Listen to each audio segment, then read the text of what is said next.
मेरे प्रिय विद्यार्थियों, बहुत हार्दिक स्वागत है। और 9:30 प्राइम टाइम इतिहास की पाठशाला का समय है और एलटी और पीजीटी के लिए स्पेशल इतिहास के विशेष प्रश्नों की श्रृंखला क्लास का आरंभ हो चुका है। और मैं उम्मीद करता हूं सभी छात्र और छात्राएं क्लास में आ गए होंगे और इन प्रश्नों को बहुत सावधानी से हैंडल करना है। मैं कई बार कह चुका हूं कि परीक्षाओं में हमें अपनी गलतियों को मिनिमाइज करना है, कम से कम करना है। तो फिलहाल क्लास की शुरुआत हो चुकी है और प्रश्न पूछा जा रहा है, सोहन संस्कृति का संबंध किस काल से है, किस कालखंड से है। ध्यान दीजिएगा, सोहन संस्कृति। तो ऑप्शंस थोड़ा ध्यान से देखिएगा। हड़प्पा काल से है, नवपाषाण काल से ताम्र पाषाण काल तक, केवल उच्च पुरापाषाण काल या फिर केवल निम्न पुरापाषाण काल। बहुत ध्यान दीजिएगा। और ऐसे प्रश्नों में हम लोग थोड़ा सा कंफ्यूज होते हैं। पाषाण काल हमेशा से थोड़ा सा दिक्कत का विषय है। और ध्यान दीजिएगा, यहाँ पे हड़प्पा काल को मत चुनिएगा और यहाँ पे जवाब है निम्न पुरापाषाण काल। ये पता है आपको। और निम्न पुरापाषाण काल में दो कल्चर हैं। उत्तर भारत का जो कहलाता है वो सोहन संस्कृति, या फिर आपने पढ़ा होगा चॉपर चॉपिंग पेबुल कल्चर। और जो दक्षिण भारत का कल्चर है वो कहलाता है हैंड एक्स कल्चर या हस्त कुठार संस्कृति। तो मुझे उम्मीद है ये बेहतर ढंग से देखा होगा। सोहन संस्कृति हमेशा ध्यान रखिएगा निम्न पुरापाषाण काल से संबंध है, गलती ना हो। और अगले प्रश्न को देखिएगा, ताम्र पाषाणिक संस्कृतियों में से किस संस्कृति के मृदभांड सर्वोत्तम प्रतीत होते हैं। मृदभांड परंपराओं से भी एक प्रश्न हमेशा रहा है और ताम्र पाषाणिक संस्कृतियों की बात हो रही है और यहाँ पर यह पूछा जा रहा है कि सर्वोत्तम किस्म के मृदभांड किस काल से, कौन से संस्कृति से संबंध रखते हैं। जोरवे, कैथा, मालवा या फिर आम्रीनाल। ठीक है ना। और तुरंत तुरंत ये फास्ट ट्रैक पे जवाब दीजिए तुरंत। जितने भी छात्र और छात्राएं क्लास में, कोई भी खाली ना बैठे, रिप्लाई करते रहेंगे तो मुझे लगेगा कि हाँ ठीक है, सभी लोग क्लास में इंटरेक्शन कर रहे हैं। और ध्यान रखिएगा, जोरवे संस्कृति को मत चुनिएगा। यहाँ पे जवाब है मालवा संस्कृति। वेरी वेरी वेरी इंपॉर्टेंट, ध्यान दीजिएगा। वो कह रहा है सर्वोत्तम किस्म के मृदभांड कहां से हैं, तो वो मालवा संस्कृति के हैं। और अब ये बात आ रही है, अगला प्रश्न देखिए, ये थोड़ा सा और टेक्निकल है और बेहतरीन है। टोटीदार मृदभांड, टोटीदार मृदभांड कहां से मिलते हैं। ताम्र पाषाणिक संस्कृतियों में टोटीदार मृदभांड किस संस्कृति की विशेषता है। जोरवे, कैथा, मालवा। ऑप्शन सेम है, लेकिन अब यह तय है कि यहां पर मालवा संस्कृति नहीं होगा, क्योंकि मालवा संस्कृति के मृदभांड सर्वोत्तम है, यह ध्यान देना होगा, है ना। और प्रश्न क्या कह रहा है, वो ये कह रहा है कि टोटीदार मृदभांड, और आंसर है जोरवे संस्कृति। ध्यान रखिएगा, ये सब प्रश्न पता नहीं किस परीक्षा में और कब और कैसे रिपीट हो जाएं। फिलहाल ये देखिएगा कौन सा स्थल हड़प्पाई स्थल है जो कर्क रेखा पर स्थित है। ऐसे प्रश्न भी आए हैं, ध्यान रखिएगा। अलादीनो, रहमान ढेरी, आलमगीरपुर या फिर धौलावीरा। और मुझे लगता है चूंकि ये प्रश्न रिपीट हुए हैं और आप कर पाएंगे, यहाँ पे बिल्कुल ठीक जवाब दे रहे हैं, धौलावीरा है। धौलावीरा, सफेद कुआं इसका शाब्दिक अर्थ है, आपको पता है ना। सफेद कुआं श्वेत प्रस्तर खंडों का जो प्रयोग है, इस नगर की विशिष्टता है। और आपको पता है कि त्रिखंडीय विभाजन है, ये नगर 3 खंडों में विभाजित था। धौलावीरा की ये भी एक विशिष्टता है। बीच का जो नगर है वो कहते हैं प्राचीर युक्त क्षेत्र मध्यमा कहा गया है।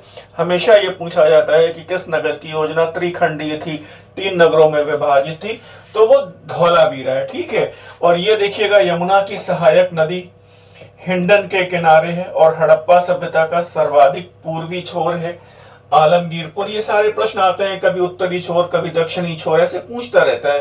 किस वैदिक देवता का रथ, वैदिक काल से प्रश्न है। क्रमशः, थोड़ा ध्यान दीजिएगा, क्रमशः गधे और बकरे खींचते थे, यानी 2 वैदिक कालीन देवताओं की बात हो रही है। वो देवता कौन कौन से हैं जिनका रथ क्रमशः गधे और बकरे खींचते थे। पूषण और अश्विन देव, अश्विन देव एवं पूषण, पूषण एवं मरुत या फिर रुद्र एवं पूषण, मुझे बताइएगा। और ध्यान दीजिएगा, गधे अश्विन देवों का रथ खींचते हैं और पूषण का रथ बकरे खींचते हैं, ध्यान दीजिएगा। तद अनुसार ये जवाब यहाँ पर बी वाला ऑप्शन सही हो जाएगा। अश्विन देव युगल देव हैं, देवताओं के चिकित्सक कहे गए हैं, आपको पता है। और पूषण ऋग्वैदिक काल में भटके हुए पशुओं को रास्ता दिखाने वाले देवता थे। याद आया, पशुओं के देवता हैं, भटके हुए पशुओं को सुरक्षित घरों तक पहुंचाते हैं। और उत्तर उत्तर वैदिक काल में पूषण शूद्रों के देवता हो गए। इनका रथ बकरे खींचते हैं। मुझे उम्मीद है इन चीजों को आप रिकॉल कर पा रहे होंगे।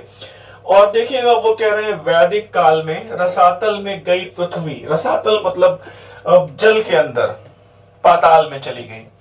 पृथ्वी का उद्धार करने के लिए किस एक देवता ने वराह का रूप धारण किया और पृथ्वी का उद्धार किया? वराह अवतार की सूक्ष्म संकल्पना की बात हो रही है। विष्णु, प्रजापति, वरुण और कृष्ण, ये चार ऑप्शंस आपके सामने दिख रहे हैं। जल्दबाजी करने की बिल्कुल जरूरत नहीं है। और ये विष्णु को बिल्कुल मत चुनिएगा, यहाँ पर ये प्रजापति हैं। वैदिक काल की बात हो रही है, उत्तर वैदिक काल की बात हो रही है।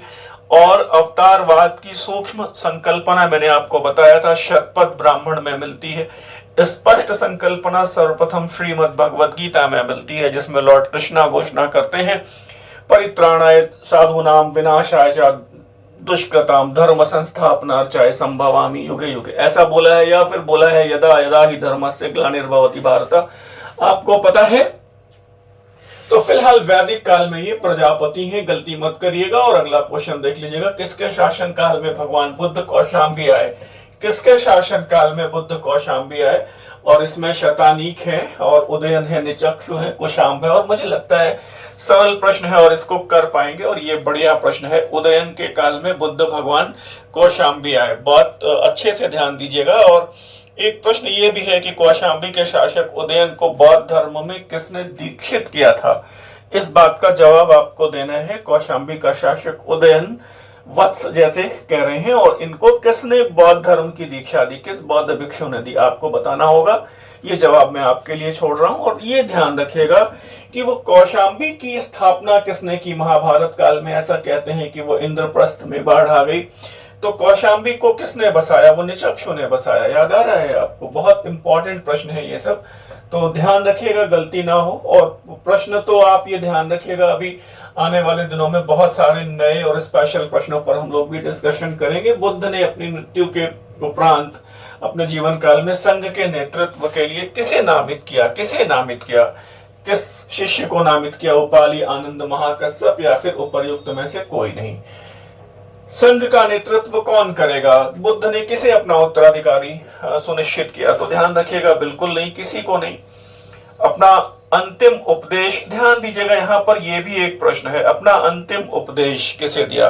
लोग कहेंगे सुबुद्ध को दिया, कुछ लोग कहेंगे आनंद को दिया। ध्यान दीजिएगा, बुद्ध ने अपना अंतिम उपदेश महापरिनिर्वाण के पहले आनंद को दिया। ध्यान दीजिएगा, आनंद को यह कहा कि आनंद, मेरे पश्चात मेरा कोई उत्तराधिकारी नहीं होगा। समस्त संस्कार व्यय धर्म है और अपनी मुक्ति के लिए, अपने निर्वाण के लिए, अपने महानिर्वाण के लिए, महापरिनिर्वाण के लिए खुद प्रयास करना होगा। अपदीपो भव। और सुबुद्ध को उन्होंने अंतिम शिष्य है जो जिसको दीक्षा दी है। ध्यान दीजिएगा, ये सारी बातें बड़ी इंपॉर्टेंट है। और क्वेश्चन नंबर नेक्स्ट आप देख लीजिए क्या कह रहा है। राजा पोरस, जिसने अपनी वीरता से सिकंदर को भी अभिभूत कर दिया था, का राज्य कहाँ स्थित है? दो नदियों के बीच की बात हो रही है कि उनका राज्य किन नदियों के बीच में है? सिंधु और झेलम के बीच में। पोरस की बात हो रही है, जिसने सिकंदर से कहा था कि मेरे साथ वैसा ही व्यवहार करो जैसा एक राजा दूसरे राजा के साथ करता है। ध्यान आ गया होगा आपको। सिंधु और झेलम के बीच में उनका राज्य है, या फिर झेलम चनाब के बीच में है, परुष्णी व्यास के बीच में, सिंधु और चनाब के बीच में। अब ये पता चल रहा होगा कि ये दो तो नहीं है, क्योंकि ये तो सीधे सीधे पता चल रहा है कि दो नहीं। आप कहेंगे सर क्यों? क्योंकि जो वो विश्व प्रसिद्ध हाइडेस्पीस का युद्ध है, झेलम का युद्ध है, वो झेलम के किनारे हुआ है। तो झेलम तो एक नदी कॉमन होगी ही होगी। तो ध्यान रखिएगा, यहां पर अब सही जवाब आएगा झेलम और चनाब के बीच में। ये बहुत बढ़िया इस तरह के प्रश्न बन सकते हैं और आपके प्रेजेंस ऑफ माइंड को भी थोड़ा सा कमीशन जज करेगा। और विशेष तौर पे एलटी की बात करें तो एलटी का पेपर बहुत कठिन आने वाला है, ये निश्चित मानकर चलिएगा। सामान्य प्रश्न नहीं होगा। मैं आपको वास्तविकता से अभी रूबरू करा दे रहा हूं, क्योंकि इसके पहले जब 2018 में वैकेंसी आई थी तो पेपर छात्रों की जो उम्मीद है उससे कहीं ज्यादा कठिन था। फिलहाल इस प्रश्न को देख लीजिए। किसने पाटलिपुत्र के 5 जैन स्तूपों में नंदों के 5 कोषागार संचित हैं, मतलब धन के भंडार? यह विवरण किस चीनी यात्री ने दिया है? फाहियान, युआनचांग, इत्सिंग या फिर वीली? और अब कर लेंगे इसको, आप गलती करने की आवश्यकता नहीं है। और यहाँ पर युआनचांग या फिर ह्वेनसांग है। ह्वेनसांग याद आ रहा है? ह्वेनसांग, युआनचांग भी कह सकते हैं। इनकी कुछ उपाधियां भी पूछी जाती हैं। मोक्ष देव हमेशा इनकी एक उपाधि है, ये भी ध्यान रखिएगा। हर्ष के काल में भारत आए हैं। तीर्थ यात्रियों का राजकुमार भी इनको कहा जाता है। मुझे उम्मीद है ये सब आपको पता है सारी बातें। मैं तो केवल एक माध्यम हूँ, आपको चीजों को रिकॉल करवा दूं, है ना। तीर्थ यात्रियों का राजकुमार भी इन्हें कहा गया है। मुझे उम्मीद है आपने देखा होगा, इस प्रश्न को अच्छे से किया होगा। और अगले प्रश्न को देखिए, ये कह रहे हैं कि बिंदुसार की 500 सदस्यों की मंत्री परिषद का उल्लेख किस ग्रंथ में है। 500 सदस्यों वाली बिंदुसार की, ध्यान दीजिएगा, जो मंत्री परिषद है उसका उल्लेख ये बिंदुसार है, ध्यान रखिएगा, बिंदुसार है ये। मौर्य शासक, महावंश, राजा बलि कथे, दिव्यावदान या फिर अशोकावदान। और मुझे उम्मीद है कर लेंगे, यहाँ पर महावंश को मत चुनिएगा। और यहाँ पर जवाब है दिव्यावदान, है ना। बढ़िया से चल रहा है। और यहाँ पर देखिए 10-11 प्रश्न हम लोगों ने किए हैं। क्या फिर आपने यहाँ पर 1 या 2 प्रश्न गलत किए हैं क्या। और मुझे उम्मीद है यहाँ पर प्रश्न गलत नहीं होने चाहिए किसी भी दशा में। नए छात्र काफी संख्या में जुड़ रहे हैं और मैं नए छात्रों को, नई छात्राओं को जो क्लास में अभी इन कर रहे हैं, उनको ये विनम्रता पूर्वक सूचना दे रहा हूं कि हम लोगों का एक आपकी तैयारी के परीक्षा के दृष्टिकोण से 3 प्रैक्टिस सेट प्रकाशित हुए हैं। एंशिएंट का अमृत संजीवनी के नाम से है। ये 3000 प्रश्नों का संकलन है, टॉपिक वाइज है। अमृत संजीवनी के नाम से 3000 प्रश्नों का संकलन है, ये टॉपिक वाइज है और कठिन प्रश्नों की व्याख्या है। और मेडल इंडिया का अमृत गंगा के नाम से है। 2500 प्रश्न है इसमें, 2500 प्रश्न मेडल इंडिया के और 2000 प्रश्न मॉडर्न इंडिया में है अमृत मंजरी। तो कुल ये 7500 प्रश्न है और परीक्षा उपयोगी प्रश्न है, नए प्रश्न है, कठिन प्रश्नों की विस्तार से व्याख्या दी गई है। और आप चाहें तो स्क्रीन पर नंबर दिए होते हैं, आप संपर्क कर सकते हैं। अगर आपके पास लगता है कि अध्ययन सामग्री थोड़ी कम है, प्रैक्टिस सेट के लिए मैटर कम है, तो आप चाहें तो इस 3 प्रैक्टिस सेट को मंगा सकते हैं। फिलहाल अशोक के अभिलेखों में श्रीलंका के लिए कौन सा शब्द प्रयुक्त हुआ है। अशोक के अभिलेखों में श्रीलंका, ध्यान दीजिएगा, महेंद्र और संघमित्रा गए हैं, आपको पता है ना। और अशोक का पुत्र महेंद्र और पुत्री संघमित्रा वहां गए, श्रीलंका गए।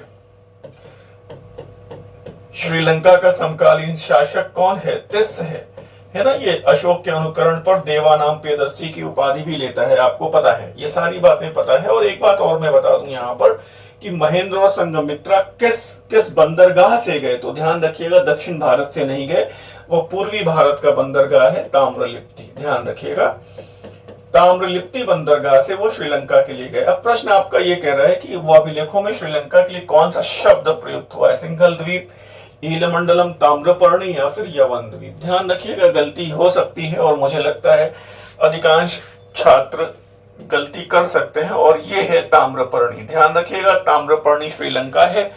ताम्रलिप्ति बंदरगाह से महेंद्र और संघमित्रा बौद्ध धर्म के प्रचार के लिए कहा गए, ताम्रपर्णी गए। ताम्रपर्णी मतलब श्रीलंका गए। मुझे उम्मीद है आप बढ़िया कर पा रहे हैं। और अगला देख लीजिएगा, किसके सिक्कों पर जटाजूटधारी शिव, नंदी, बैल एवं त्रिशूल का चित्रांकन मिलता है। और इस तरह की बात मैंने आपसे पिछले लेक्चर्स में भी की है, बढ़िया से की है। विमा कटफिसेस, कुषाण वंश का, गौड़ नरेश शशांक, उपरोक्त दोनों या फिर दोनों में से कोई एक, या फिर कुमारगुप्त प्रथम। और सबसे बड़ी बात यह है कि तीनों शासक शैव धर्म के अनुयायी हैं।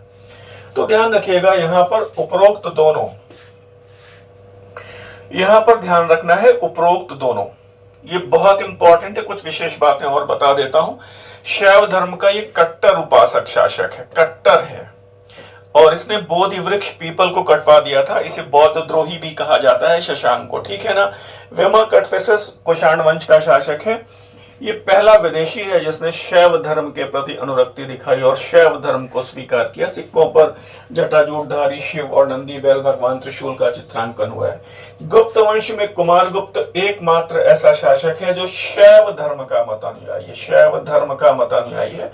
भगवान शिव के पुत्र स्कंद या कार्तिकेय के नाम पर ही उसने अपने पुत्र का नाम स्कंद रखा है। स्कंद गुप्त का नाम आपने सुना होगा, स्कंद गुप्त, है ना।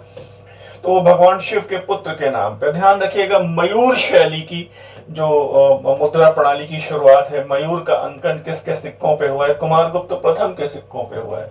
और आपको यह पता है कि भगवान शिव के पुत्र कार्तिकेय का वाहन मयूर है। तो मुझे उम्मीद है ये सारी बातें, देखिए एक ही प्रश्न में बहुत सारी बातें आपको क्लियर कट हो रही हैं। क्लास को आप जो नए छात्र जुड़ रहे हैं, आप चाहें तो सब्सक्राइब कर सकते हैं, वो आपकी मर्जी पर डिपेंड करता है। क्लास में सब लोग आते हैं तो चाहे तो लाइक का बटन दबा सकते हैं, ये आपके ऊपर डिपेंड करता है। अगर अच्छी लगती है क्लास तो शेयर कर सकते हैं, सब्सक्राइब कर सकते हैं, लाइक कर सकते हैं। फिलहाल एक औपचारिकता और फिर इसके बाद चतुर्भुजी भगवान शिव। ध्यान दीजिएगा, चतुर्भुजी भगवान शिव की बात हो रही है। यूनानी देवता आइसो। अब एक बात ये भी ध्यान रखिएगा, ये भी प्रश्न बड़ा इंपॉर्टेंट है कि भगवान शिव को यूनानी देवता आइसो के रूप में चित्रित किया गया है। जैसे पूछा गया था अपोलो, भगवान बुद्ध कैसे दिखते हैं गांधार कला शैली की मूर्तियों में? अपोलो जैसे प्रतीत होते हैं ना। यूनानी देवी देवताओं का नाम भी थोड़ा सा देखिएगा तो वो कह रहे शाक्य मुनि बुद्ध और मैत्रेय बुद्ध का चित्रांकन किस कुषाण शासक के सिक्कों पर हुआ है? विमा, कैटफेसेस, कनिष्क प्रथम, वशिष्ठ और हुविष्क। और यहाँ पर हड़बड़ी नहीं करिएगा, और ये बात शिव की हो रही है और बुद्ध की बात भी हो रही है, मैत्रेय बुद्ध की बात हो रही है, वो कनिष्क की बात हो रही है। Very very very important. ध्यान दीजिएगा, गलती मत करिएगा। सिक्कों से भी एक प्रश्न होते हैं, मंदिर से भी एक प्रश्न होता है। और पिछले लेक्चर में मैंने इतने विस्तार से आपसे सिलेबस डिस्कस किया था। बड़ी रोमांचक बात यह है, मेरे लिए अभूतपूर्व अनुभव रहा ये कि सिलेबस को समझने में छात्रों ने बहुत रुचि नहीं दिखाई। सबसे बड़ी बात यह, सिलेक्शन हर कोई चाहता है, लेकिन जो पढ़ने का एक गाइडलाइन है, आपकी जो पढ़ने की एक बाउंड्री लाइन है, जहां तक आपको पढ़ना है और जैसे पढ़ना है, उसको समझने की जद्दोजहद किसी ने नहीं की। फिलहाल आप चाहें तो वो पिछला लेक्चर आप देख सकते हैं, वो YouTube पर उपलब्ध है। फिर यहाँ पर एक बात है, वहां पर चतुर्भुजी भगवान शिव की बात हो रही थी और यहाँ पर चतुर्भुजी भगवान विष्णु की बात हो रही है। भगवान विष्णु का चित्रांकन, चतुर्भुजी भगवान विष्णु का चित्रांकन हुविष्क के सिक्कों पर है। Very important. फिर देखिएगा चतुर्भुजी भगवान श्री कृष्ण का चित्रांकन, बहुत इंपॉर्टेंट प्रश्न है ये सब, और कुषाण शासक वसुदेव के सिक्कों पर है। तो अगर हम इसको वेरी वेरी वेरी इंपॉर्टेंट कहें तो अतिशयोक्ति नहीं होगी। 3 प्रश्न आपको एक्स्ट्रा मिल रहे हैं, यहाँ पर आप नोट कर लीजिएगा। और ऐसे ही विशेष प्रश्नों को हमने विस्तार से व्याख्या के साथ, जो प्रश्न हम लोगों ने कलेक्शन में लिए हैं अपनी इस प्रैक्टिस सेट अमृत संजीवनी में, जो 3000 प्रश्नों का संकलन है, प्राचीन इतिहास से संबंधित है, इसमें शामिल किया है। विस्तार से व्याख्या दी है मैंने, केवल कठिन प्रश्नों की विस्तार से व्याख्या दी है। मेडवल और मॉडर्न इंडिया का अमृत गंगा और अमृत मंजरी के नाम पे है। और फिलहाल आगे देखिएगा, पाशुपत धर्म का प्रतीक चिन्ह लकुट है ना, लकुट यानी दंड एवं शिवलिंग का चित्रांकन किस कुषाण शासक के सिक्कों पर है? अब ये सब प्रश्न कितने बेहतरीन है। विमा कटफेसेस है या फिर कनिष्क प्रथम है, वशिष्ठ है या फिर हुविष्क है? मुझे देख के फटाफट बताइएगा। और यहाँ पर अब मैं बता दूं आपके हिसाब से उत्तर क्या है मैं नहीं जानता, लेकिन ये हुविष्क है। यहाँ पर बहुत बढ़िया बात है, ये ध्यान दीजिएगा। पाशुपत धर्म का पहला जो चित्रांकन है, उनका प्रतीक चिन्ह लकुट, इसका चित्रांकन कहाँ हुआ है? हुविष्क के सिक्कों पे हुआ है। शिवलिंग का चित्रांकन किसके सिक्कों पर मिलता है सर? हुविष्क के सिक्कों पर मिलता है। ध्यान रखिएगा, ये प्रश्न मिस ना हो जाए। प्रांतों के लिए भुक्ति आया है गुप्त काल में। इसके अलावा भी और कौन सा शब्द आया है? मतलब 2 शब्द आते हैं, और वो कौन से 2 शब्द हैं? वो कह रहा है देश और चक्र, चक्र एवं वीथी, देश एवं अवनी, और या फिर वीथी एवं अवनी। 4 ऑप्शन है आपके पास। अब देख के थोड़ा सा जवाब दीजिएगा और सही से जवाब दीजिएगा, यहाँ पर गलती मत करिएगा। और फिर क्या जवाब दे रहे हैं? गलती मत करिएगा, देश और अवनी है ना।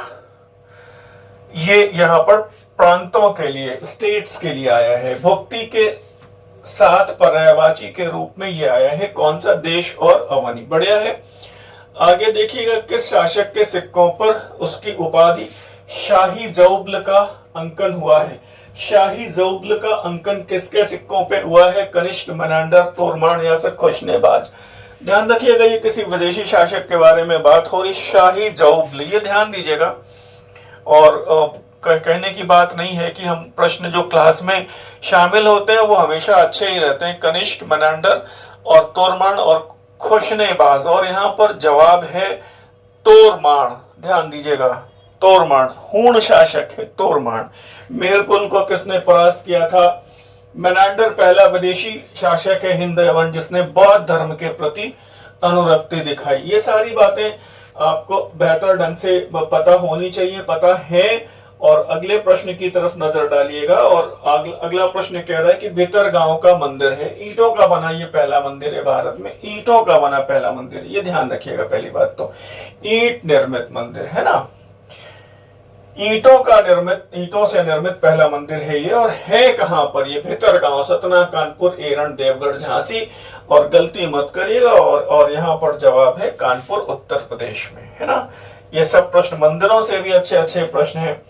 देवगढ़ का वो दशावतार मंदिर पंचायतन शैली में है, पहला मंदिर है भारत का जिसकी छत शिखर युक्त है। ये सारी बातें आपको पता चल रहा है। गुप्त काल में रजत और ताम्र मिश्रित सिक्का, रजत यानी कि चांदी और तांबे का मिश्रित सिक्का, दर्भ या दरब का प्रचलन किस गुप्त शासक ने किया है? देख के बताइएगा। रामगुप्त है, कुमारगुप्त प्रथम है, स्कंदगुप्त है, या फिर चंद्रगुप्त द्वितीय है। दर्भ की बात हो रही है, दरब की बात हो रही है। फिर भी इंपॉर्टेंट है ये सब प्रश्न। ये भी पूछा जा सकता है कि गुप्त काल में रजत और ताम्र मिश्रित सिक्के को क्या कहा गया है? तो मैं बता देता हूं आपको यहाँ पे, और ये कुमारगुप्त प्रथम है। स्कंदगुप्त को मत चुन लीजिएगा। और फिर एक बात यहाँ पर और बता देता हूँ, स्कंदगुप्त के बाद सिक्कों में मिलावट की शुरुआत हो जाती है। बहुत ज्यादा सिक्के मिलावटी हैं और वजन बढ़ता गया और मिलावट की मात्रा बढ़ती गई और सोने की मात्रा कम होती गई। और देखिएगा, समकरा अर्थात उचित कर लेने वाला, समतरह सबके साथ समान व्यवहार करने वाला की उपाधि किस शासक की है? मेहर भोज है, धर्मपाल, महेंद्रपाल या फिर भोज है? यहाँ पे करीबी जवाब हो सकते हैं, ध्यान रखिएगा। और यहाँ पर जवाब है पाल शासक, धर्मपाल, है ना। ये ध्यान दीजिएगा, समकरह या समतरह। और मेहर भोज की दो उपाधियां हैं, आदिवरह और प्रभास। आपको पता है ये उपाधियां भी पूछी गई हैं, आदिवरह और प्रभास। और परमार वंश का सर्वाधिक प्रतापी और विद्वान शासक भोज है। आपको पता है, अद्यधारा, निराधारा, निरालंबा, सरस्वती, पंडिता, खंडिता, सर्वे भोज राज दिवंगते। ऐसा कहा गया कि परमार शासक भोज की मृत्यु के बाद विद्या और विद्वान दोनों निराश्रित हो गए। फिलहाल दक्षिण भारत का वह स्थल कौन सा है जहां से रोमन शासक क्लॉडियस का एक तांबे का सिक्का मिलता है और भारी संख्या में रोमन सिक्के भी प्राप्त होते हैं? पुहार, अरिकामेडू, या फिर करूर वांजी, या फिर मुजरिस? ध्यान दीजिएगा और बिल्कुल कर पाएंगे, जल्दबाजी मत करिएगा। और मुझे उम्मीद है आप ये अरिकामेडू जवाब दे रहे हैं और ये जवाब यहाँ पर गलत है। और यहाँ पर जवाब करूर या वांजी है। वेरी वेरी इंपॉर्टेंट है, ये ध्यान दीजिएगा। रोमन सम्राट क्लॉडियस के सिक्के की बात हो रही है ना। और फिर ये कह रहे हैं भारी संख्या में रोमन सिक्के मिलते। रोमन बस्ती की बात होती तब वो अरिकामेडू हो जाता। तो ये थोड़े थोड़े से प्रश्न है और मुझे उम्मीद है 21 प्रश्न हो चुके हैं और आपने लगभग 50 से ज्यादा इंफॉर्मेशन अभी तक गैदर की है। और इसमें हमें लगता है 3 या 4 प्रश्न गलत किए हैं जो नहीं होने चाहिए। और 22वां प्रश्न देखिएगा, उत्तर मेरूर अभिलेख हमें किस विषय में जानकारी देता है? चोलों का उदय। बहुत कॉमन प्रश्न है, इस प्रश्न को गलत मत करिएगा। विकल्प देखे बगैर भी इस प्रश्न को सही किया जा सकता है ना। और ये प्रश्न जो कह रहा है उत्तर मेरूर शिलालेख हमें किस चोल शासक का है, ये एक बात है।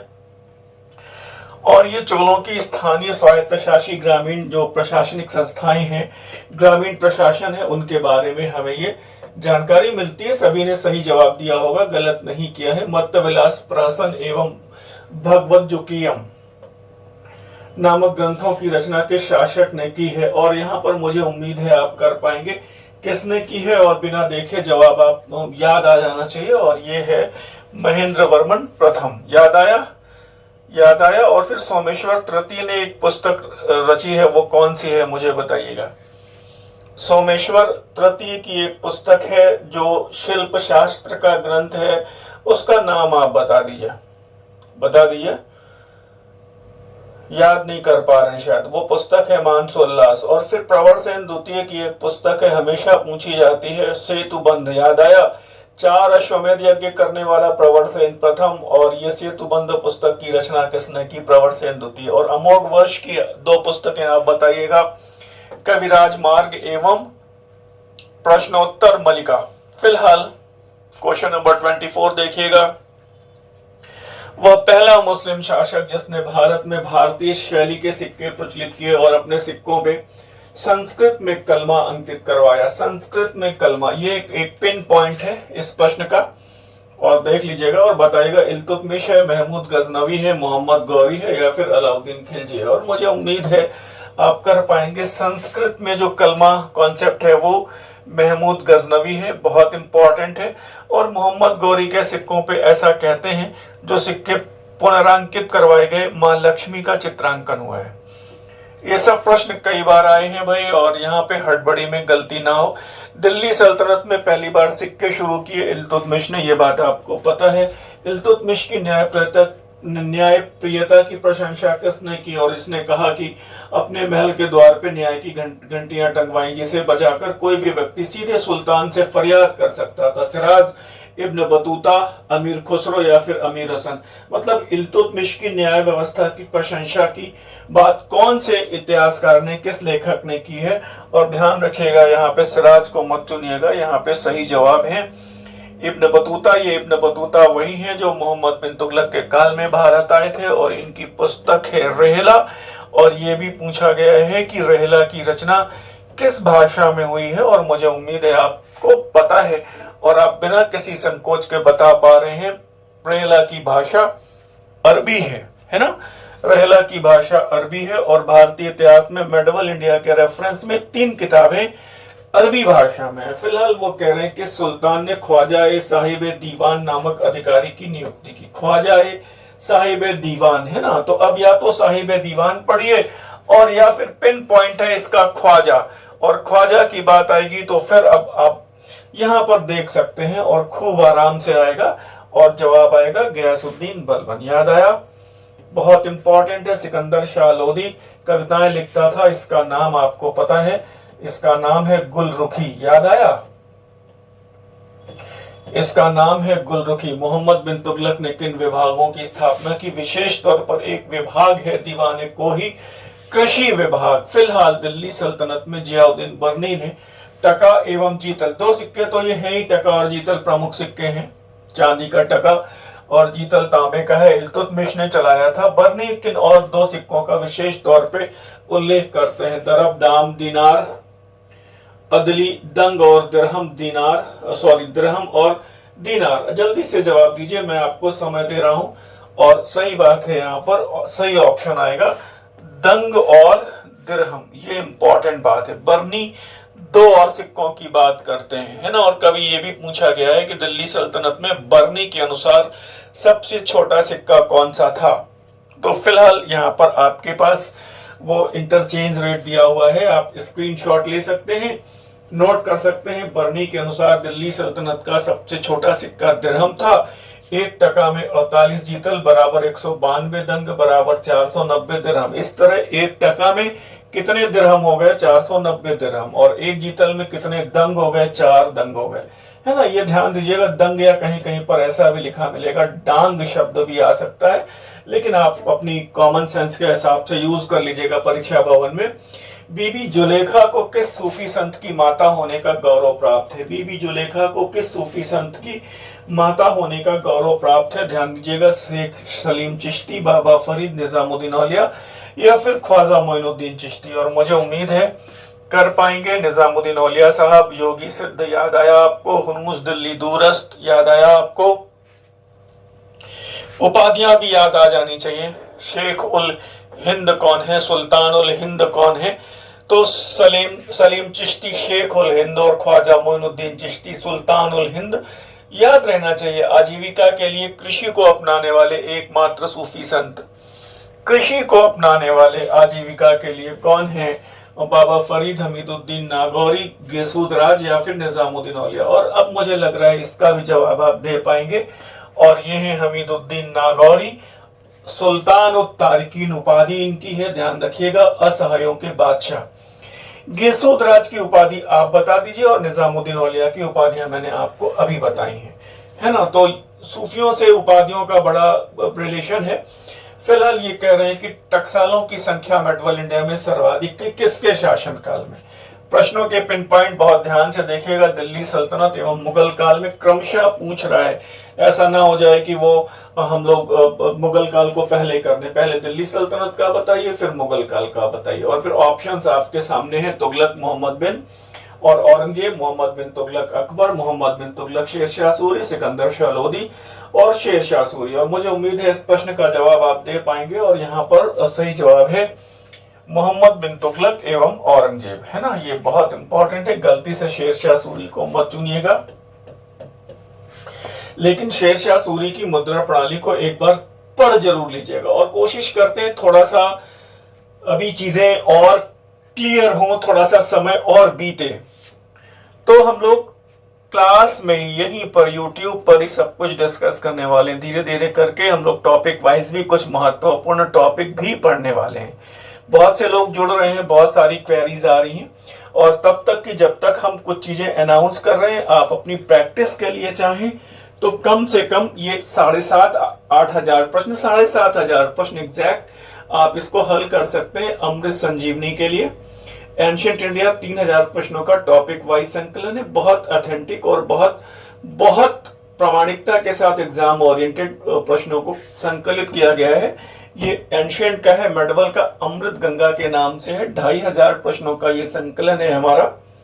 अरबों के आगमन से शुरू होता है और बाद में ये परवर्ती मुगलों तक जाता है, और फिर हमारा ये आधुनिक भारत का अमृत मंजरी के नाम से है। 2,000 प्रश्नों का संकलन है। आप चाहें तो इन तीनों पुस्तकों को कंबाइंड वे में, या फिर जो आपको लगता है कोई एक सेगमेंट मंगाना चाहे तो एक सेगमेंट भी मंगा सकते हैं। और मुझे लगता है अगर आपके पास पर्याप्त अध्ययन सामग्री है तो फिर आप अपनी अध्ययन सामग्री का बराबर रिवीजन कर सकते हैं। जरूरत है अभी समय, क्योंकि परीक्षा आप देखिएगा, पीजीटी की परीक्षा अक्टूबर में है, टीजीटी की दिसंबर में है, और जो ये लोक सेवा आयोग से परीक्षाओं की जो घोषणा हुई है, जो वैकेंसीज डिक्लेयर हुई है, वो परीक्षाएं भी नवंबर दिसंबर में होंगी। तो अब आपके पास इस समय प्रॉपर वे में 5 से 6 घंटे रोज पढ़ने का एक शेड्यूल बना लीजिए, और प्रॉपर वे में रिवीजन पे बहुत फोकस करिएगा, नया पढ़ने से बचिएगा, और कोशिश ये करिएगा कि गलतियां ना हो। हाँ, एक बात और मैं आपको बताना चाह रहा हूं कि अभी एनसीईआरटी पर हम लोग कुछ नया सेशन शुरू करेंगे। एक बार हम लोगों का 10 पेपर हुआ भी है, और हमने कुछ क्लास एनसीईआरटी बेस्ड हमने क्लास यहां पर लिए भी हैं।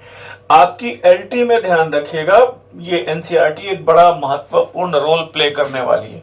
एलटी में आपके लिए एनसीईआरटी बहुत बड़ा रोल प्ले करेगी, ये ध्यान रखिएगा, इसको इग्नोर मत करिएगा। कम से कम 12th की एनसीईआरटी आपको एंशिएंट मिडिवल मॉडर्न की अच्छे से पढ़नी होगी, और ये हम काम यहाँ पे करा देंगे। उसके प्रश्नों को चुनिंदा जो सिलेक्टेड जो प्रश्न बनते हैं वो हम यहीं पे सॉल्व भी करवा देंगे। फिलहाल इस प्रश्न को देख लीजिएगा, किस दिल्ली सल्तनत के शासक ने अपने पुत्र फतेह खान का नाम शामिल किया था? गयासुद्दीन बलबन है, फिरोज शाह तुगलक है, अलाउद्दीन खिलजी है और सिकंदर शाह लोदी। आपको पता है केवल एक ही शासक ऐसा है जिसने अपने पुत्र फतेह खान का नाम शामिल किया है, और वो फिरोज शाह तुगलक है। और फिरोज शाह तुगलक से भी बहुत सारे प्रश्न आए हैं, बहुत सारे प्रश्न फिरोज शाह तुगलक पर भी फोकस्ड हैं। अगले प्रश्न को देखिएगा, Vijayanagar the never to be forgotten empire. Vijayanagar the never to be forgotten empire पुस्तक के लेखक कौन है? कौन है? ध्यान दीजिएगा, एक पुस्तक तो ऐसी ही है कि विजयनगर दी फॉरगेटन एम्पायर, अब वो पुरानी बात हो गई। और अगर वो केवल फॉरगेटन एम्पायर की बात कर रहे हैं तब तो फिर वो एक विस्मृत साम्राज्य, वो आर्सेबल की है। लेकिन यहाँ पर नेवर टू बी फॉरगेटन, जिसको बुलाया नहीं जा सकता, तो इसका मतलब है कि ये आर्सेबल नहीं है। अब इन 3 ऑप्शंस में अगर आप ध्यान से देखेंगे तो आपको जवाब मिल जाएगा, और वो है एस.आर. रामानुजम। मुझे उम्मीद है अगर आपने इसको गलत किया है तो इसको बढ़िया से देख लीजिए और स्क्रीनशॉट ले लीजिए, और अगले प्रश्न की तरफ जाइए। मनुचरितम की रचना किसने की है? विजयनगर साम्राज्य का विस्तृत विवरण है, आप बताइएगा। और इसमें नंदी तिम्मन्ना, कृष्णदेव राय, भट्ट मूर्ति या फिर अल्लाह सानी पेदन्ना। अब ये आपको जवाब देना है, फटाफट जवाब दीजिए, मैं कोई जवाब नहीं दे रहा हूं। मनुचरितम बड़ी कॉमन पुस्तक है, बिल्कुल ठीक जवाब आ रहा है, ये है अल्लाह सानी पेदन्ना। फिर कृष्णदेव राय की सारी पुस्तकें, तिम्मन्ना की पुस्तकें सब पता रहनी चाहिए भाई, है ना। कृष्णदेव राय की तो बहुत सारी पुस्तकें हैं, आपको पता ही रहनी चाहिए। फिर देखिएगा किस शासक, विजयनगर की बात हो रही है, किस शासक के सिक्कों पर हनुमान जी महाराज का चित्रांकन हुआ है? बढ़िया प्रश्न है। सिक्कों से आज काफी प्रश्न यहाँ पर आपको मिल रहे हैं, विशेषीकृत प्रश्न मिल रहे हैं। गरुड़ का भी चित्रांकन हुआ है, ये प्रश्न भी बहुत इंपॉर्टेंट है। ऑप्शन आपके पास सामने है, कृष्णदेवराय, देवराय द्वितीय, देवराय प्रथम या फिर हरिहर प्रथम। देखकर फटाफट जवाब दीजिएगा और यहाँ पर गलती मत करिएगा, किसी भी दशा में कृष्णदेवराय को मत चुनिएगा। और ये हरिहर प्रथम है, ध्यान दीजिएगा। हनुमान जी महाराज और गरुड़ का चित्रांकन कहाँ पे हुआ है? हरिहर प्रथम के सिक्कों पर हुआ है। बढ़िया चल रहा है, हम लोग बढ़िया कर रहे हैं। और गलतियां देखिएगा, मुझे थोड़ा रिप्लाई किया करिए, आपकी कमेंट बॉक्स में बता दिया करिए क्लास कैसी चल रही। कमेंट करने से चूकिए मत। क्लास को अपने शुभचिंतकों को शेयर कर सकते हैं। कमेंट्स में जरूर बताइए सेशन कैसा था, आप क्या चाहते हैं, और कम से कम एक बार व्हाट्सएप करके मुझे ये बताइएगा कुछ विशेष टॉपिक है एंशिएंट में जो आपको परेशानी क्रिएट कर रहे हैं। हम लोग कोशिश करेंगे कि उसको डिस्कस करें, अच्छे से पढ़ें। फिलहाल दक्षिण भारत में सिंचाई व्यवस्था के अग्रदूत कौन है? सिंचाई व्यवस्था की बात हो रही है, ध्यान दीजिएगा, लगान व्यवस्था की बात नहीं हो रही। नहीं आप जैसे पहले तुरंत चुन लेंगे थॉमस मुनरो, गलत हो जाएगा थॉमस मुनरो। सिंचाई व्यवस्था के जनक कौन है? और ध्यान दीजिएगा 35 अग्रदूत कौन है? क्वेश्चन नंबर 35, ऑर्थर कॉटन है, मॉनक्रीफ है, या फिर कर्नल रॉबर्ट स्मिथ है? जल्दी से बताइएगा। और यहां पर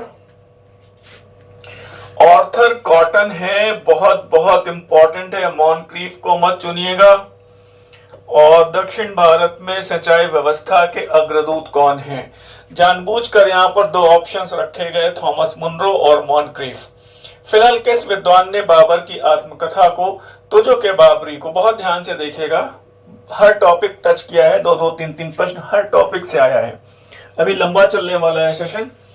एशिया का सर्वाधिक महत्वपूर्ण ग्रंथ माना है, ऐतिहासिक ग्रंथ माना है, लेनपुल, एल्फिंस्टन, वी स्मिथ या फिर इरफान हबीब? और मुझे लगता है कर पाएंगे।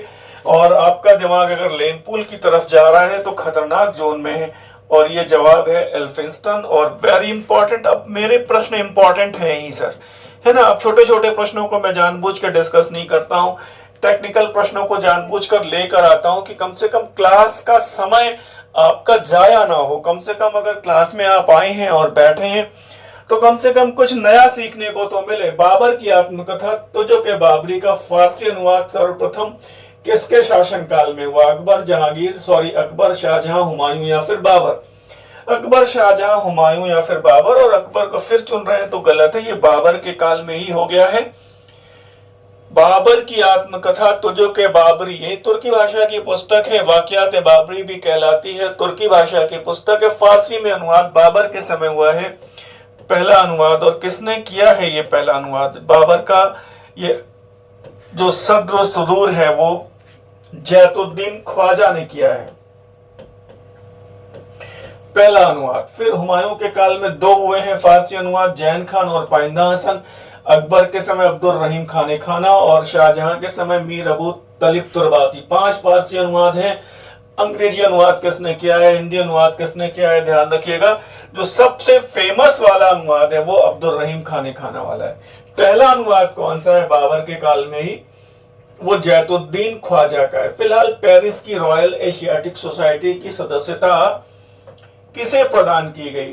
पेरिस की रॉयल एशियाटिक सोसाइटी की सदस्यता किसे प्रदान की गई? महाराजा दलीप सिंह, नंदलाल बोस, माइकल मधुसूदन दत्ता और विलियम जोन्स। बड़े करीबी जवाब हो सकते हैं। और फिर ध्यान दीजिएगा, महाराजा दलीप सिंह पेरिस तो गए थे लेकिन उनको सदस्यता नहीं दी गई। नंदलाल बोस एक प्रसिद्ध चित्रकार हैं, नहीं है। और नंदलाल बोस फेमस क्यों है ये बात आपको पता होनी चाहिए।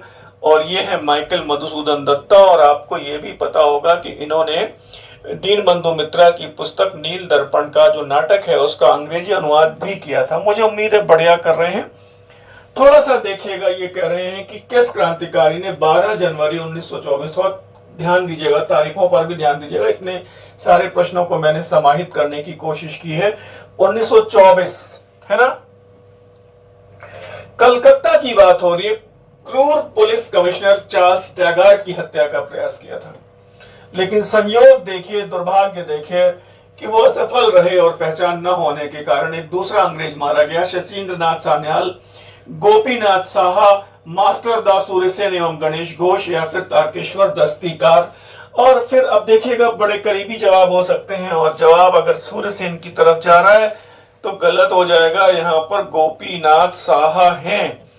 वेरी इंपॉर्टेंट कर लीजिए ये सब प्रश्न, और खास तौर पे विशेष तौर पर मैं बताऊं आपको एलटी पीजीटी के लिए, लोक सेवा आयोग पीजीटी के लिए, कम से कम मेरी अपनी व्यक्तिगत राय और अनुभव है कि कम से कम आप पीसीएस के सामान्य अध्ययन के इतिहास के प्रश्नों पर जो सिंगल लाइन प्रश्न है उनको फोकस कर लीजिएगा। पिछले 20 से 25 वर्षों के प्रश्न पत्रों का, सामान्य अध्ययन के इतिहास के प्रश्नों का थोड़ा सा ध्यान रखना होगा, और ये काम मैं करवा भी रहा हूं। बहुत सारी चीजें आपको नई मिल भी रही हैं। तो फिलहाल अगले प्रश्न की ओर जाइए, और ये कह रहे हैं अस्पृश्य समुदाय के लोगों को लक्षित करके प्रथम मासिक पत्रिका विटाल विध्वंसक का प्रकाशन किसके द्वारा किया गया? गोपाल बाबा वलंगकर, ज्योतिबा फुले, ई रामास्वामी पेरियार, किशन फागु बंसोडे। अच्छा प्रश्न है विटाल विध्वंसक, और ये मुझे लगता है यूपीएससी ने कभी पूछा भी है, नेट में भी ये पूछा है, और ये गोपाल बाबा वलंगकर हैं।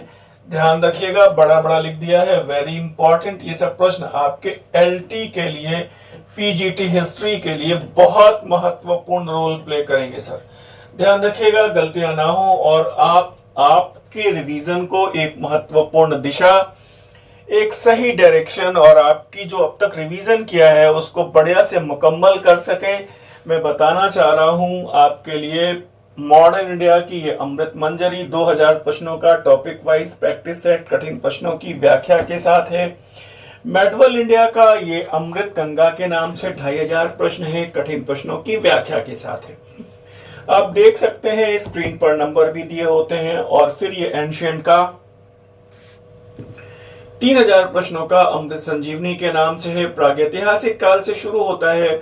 7500 प्रश्नों को रिवाइज करने का आपके पास बेहतरीन अवसर है। अगर आप इन 3 पुस्तकों को ना भी मंगाना चाहें तो आपके पास एक और अवसर है अमृत कलश से जोड़ने का। ये 3400 प्रश्न है, एंशिएंट मिडल मॉडर्न के कंबाइंड हैं, एंशिएंट मिडल मॉडर्न की एक कंबाइंड प्रैक्टिस पुस्तिका। लेकिन हाँ, इसमें कठिन प्रश्नों की व्याख्या नहीं है, ध्यान देना होगा, केवल आंसर शीट मिलेगी उसमें आपको। तो आप अगर जानकारी चाहते हैं, मंगाना चाहते हैं, तो फिलहाल स्क्रीन पर नंबर दिए होते हैं, आप मंगा सकते हैं। और यहाँ पर एक रिमार्क है, किशन फागु बंसोडे ने अस्पृश्य समाज को संगठित करने के लिए नागपुर में 9 अक्टूबर 1903 को सन्मार्ग बोधक अस्पृश्य समाज संस्था की स्थापना की। मतलब यहाँ पर जो बात हो रही है विटाल विध्वंसक, वो गोपाल बाबा वलंगकर हैं, और किशन फागु बंसोडे ने क्या किया, इसका स्क्रीनशॉट लीजिएगा। पीजीटी के लिहाज से ये सब प्रश्न बहुत बहुत बहुत इंपॉर्टेंट हैं। अगले प्रश्न की तरफ जाइए। उड़ीसा में सविनय अवज्ञा आंदोलन किसके नेतृत्व में प्रारंभ हुआ? आज हम लोगों ने 100 से ज्यादा इंफॉर्मेशन डिस्कस की हैं। सविनय अवज्ञा आंदोलन, सिविल डिसओबीडियंस मूवमेंट, उड़ीसा में केलप्पन, सी राजगोपालाचारी, चिदम्बरम पिल्लई, आचार्य हरिदास, गोप बंधु चौधरी एवं सुरेंद्र नाथ दास, विनोबा भावे एवं मृणालिनी सेन। 4 ऑप्शन है आपके पास, और देखकर जवाब दीजिएगा, गलती नहीं होनी चाहिए। और मुझे ऐसा लग रहा है कहीं पर आपका दिमाग अगर केलप्पन सर की तरफ जा रहा है तो गलत है, सी राजगोपालाचारी भी नहीं है, और यहां पर ये बहुत इंपॉर्टेंट है, आचार्य हरिहरदास, गोप बंधु चौधरी एवं सुरेंद्र नाथ दास। इसमें भी आप कम से कम गोप बंधु चौधरी जी का नाम बहुत अच्छे से याद रखिएगा। ठीक किया है आपने। और अगले प्रश्न की ओर नजर डालिए। और अब क्या हो रहा है, क्लास के समापन का समय है। इतने धैर्य के साथ आप क्लास को कंटिन्यू कर रहे हैं, रिप्लाई कर रहे हैं, आप सभी का हार्दिक आभार। हमारे साथ जुड़े रहिए। अभी यद्यपि कि हफ्ते में 3 दिन कक्षाएं हो रही हैं, लेकिन भविष्य में ये कक्षाएं बहुत जल्दी रेगुलर हो जाएंगी। आपकी जो सफलता के लिए जो टेक्निकल और कठिनतम पोर्शन है उसको हम लोग यहीं पर डिस्कस करने वाले हैं। तो फिलहाल मैं आज आपसे विदा ले रहा हूं, मुझे विदा दीजिए। धन्यवाद, नमस्कार।